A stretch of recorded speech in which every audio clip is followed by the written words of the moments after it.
तूल से बड़ी खबर है, जहां पर जनपद दफ्तर के सामने धरने पर बैठ गए हैं कांग्रेस विधायक ब्रह्मा भलावी धरने पर बैठे हैं। विधायक का आरोप है साजिश के तहत बैनर लगाया गया, फोटो खींचकर वायरल करने का भी आरोप लगाया है। विधायक ने बीजेपी मंडल ऑफिस का शुभारंभ किया था। कार्यक्रम के बाद जमकर विवाद हुआ है।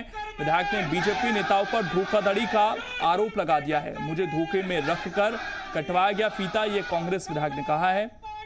थोड़ी देर पहले उन्होंने बातचीत भी हमारे साथ की और ये कहा कि वहां पर बर्तन देने का कार्यक्रम था, वो उसमें गए थे। उसी दौरान उन्हें धोखे से वहां पर ले जाया गया और बैनर लगाकर उनका फोटो वायरल किया गया। इस पूरे मामले पर बीजेपी नेताओं का भी ये कहना है कि हमारा कोई दफ्तर का उद्घाटन वहां पर नहीं हुआ है और गलत कार्यक्रम में गए। दूसरी तरफ विधायक हैं जो कह रहे हैं कि मुझे फंसाया गया। ये दो तस्वीरें हम आपको दिखा रहे हैं। कांग्रेस विधायक ने पहले बीजेपी ऑफिस का उद्घाटन किया और फिर धोखे में रहने का आरोप लगाया और अब धरने पर बैठ गए हैं। इरशाद हिंदुस्तानी इस वक्त हमारे साथ जुड़ गए हैं ज्यादा जानकारी के साथ। इरशाद, थोड़ी देर पहले बीजेपी के नेता भी ये मान रहे थे, जिला अध्यक्ष की बीजेपी के कार्यालय का उद्घाटन हुआ ही नहीं, तो क्या ये वाकई एक साजिश की गई कि धोखे में रखकर वहां पर बैनर लगाकर उद्घाटन करवा दिया गया केवल फोटो खींचने के लिए? लेकिन जी अभी जो ताजा घटनाक्रम हुआ है उसमें विधायक ने जिस तरह से पुलिस को एक आवेदन दिया है और उन्होंने धरने पे बैठने की अनुमति सूचना दी है और जो उसमें आवेदन में उसमें ये लिखा गया है कि उनके साथ साजिश की गई है ताकि फोटो खींचकर वायरल की जा सके। और उन्होंने यही लिखा है कि फोटो खींचकर वायरल की गई, उन्हें साजिश के तहत वहां पर ले जाया गया। और इस मामले में उन्होंने दिलचस्प बात इसमें ये है कि किसी वायरल करने वाले के खिलाफ या भाजपा नेताओं के खिलाफ कार्रवाई की मांग नहीं की है, बल्कि उन्होंने जो जनपद शाहपुर की जो सीईओ हैं उनके खिलाफ कार्रवाई की मांग की है। और फिलहाल वो जनपद कार्यालय के जो मेन गेट है वहां पर धरने पर बैठ गए हैं। लेकिन इरशाद, इस पर कुछ अभी तक स्पष्टीकरण आ पाया? क्योंकि बीजेपी के जो जिला अध्यक्ष हैं वो भी कह रहे थे कि हमारा ये कार्यक्रम था ही नहीं, फिर इस कार्यक्रम का आयोजक आखिर में था कौन, कैसे वहां बैनर लग गया? लेकिन जी जो वहाँ जो घटनाक्रम हुआ था पूरे कार्यक्रम के दौरान, उसमें ये बात सामने आई थी कि जब विधायक जी को ये एहसास हुआ और उनके जो समर्थकों को, कांग्रेसी समर्थकों को ये एहसास हुआ कि विधायक जी गलत जगह पहुंच गए हैं, वो भाजपा के कार्यालय में पहुंच गए हैं और उन्होंने गलत जगह फीता काट दिया है। तो उसी समय जो ब्लॉक कांग्रेस के जो अध्यक्ष हैं नरेंद्र मिश्रा, उनका वहां पर जो जनपद के उपाध्यक्ष हैं विशाल ठाकुर, उनसे विवाद हुआ था। जब हमने पहली बार इस पूरे मामले का खुलासा किया था, हमने जब दिखाया था उस समय विजुअल में ये जो सारी जो तूतू में है, जो सारा विवाद है वो भी उसमें दिखाई पड़ रहा है।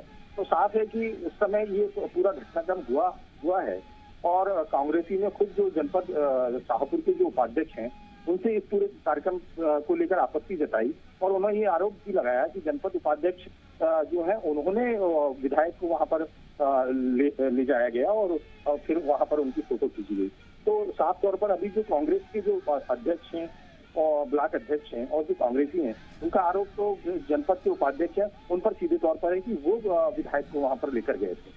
लोकेश जी, इरशाद, अभी केवल क्या धरना देने के लिए आवेदन दिया है या पुलिस में जो साजिश रचने की बात विधायक जी कह रहे हैं उसको लेकर भी कोई शिकायत दर्ज करवाई है उन्होंने? देखिए अभी उन्होंने कोई शिकायत नहीं दर्ज कराई है, सिर्फ उन्होंने पुलिस को सूचनात्मक एक आवेदन दिया है और उसमें इस बात का उल्लेख किया है कि उनके साथ इसी तरह का घटनाक्रम हुआ है और उस मामले में आखिरी में उन्होंने ये लिखा है कि सीईओ के खिलाफ कार्रवाई की जाए। लेकिन उन्होंने सारे घटनाक्रम का उल्लेख किया है कि वो जनपद के कार्यक्रम में वहां पर पहुंचे थे और एक वहां पर एक शटर बंद था और वहां से उन्हें फीता कटवा लिया गया और जहां पर भाजपा का बैनर लगा हुआ था और साजिश के तहत ये सब चीजें की गई है। लेकिन जी जनपद सीईओ से कोई बातचीत हो पाई? लेकिन जी फिलहाल अभी उनसे इसलिए बात हमारी नहीं हो पाई है क्योंकि विधायक जी उन्हीं के गेट के सामने धरने पर बैठे हुए हैं। वहां पर लगातार कांग्रेसी की नारेबाजी चल रही है और जो सीईओ हैं वो विधायक जी को और उनके समर्थकों को समझाने का प्रयास कर रहे हैं। बाकी पुलिस के अधिकारी भी वहां पर पहुंचे हुए हैं। लेकिन जी इस वजह से उनसे हमारी बात नहीं हो पाई है। तो इरशाद, अभी क्या स्थिति है वहां पर? क्या अभी भी धरना जारी है या बातचीत हो पाई है कुछ वहां पर अधिकारियों के साथ विधायक की? देखिए फिलहाल तो धरना जारी है और अधिकारी जो है वो विधायक जी को समझाने का प्रयास कर रहे हैं। अब देखने वाली बात ये होगी कि विधायक जी और जो उनके समर्थक हैं वो कितनी इन बातों से संतुष्ट हो पाते हैं और उनकी समझाइश का कोई असर हो पाता है। शुक्रिया। इरशाद हिंदुस्तानी हमारे सहयोगी जानकारी दे रहे थे। तो अब पहले ये आरोप लगाया कि मेरे साथ धोखाधड़ी हुई और अब विधायक जी धरने पर बैठ गए वहां पर और आरोप बीजेपी नेताओं पर न लगाकर वो जनपद सीईओ पर लगा रहे हैं।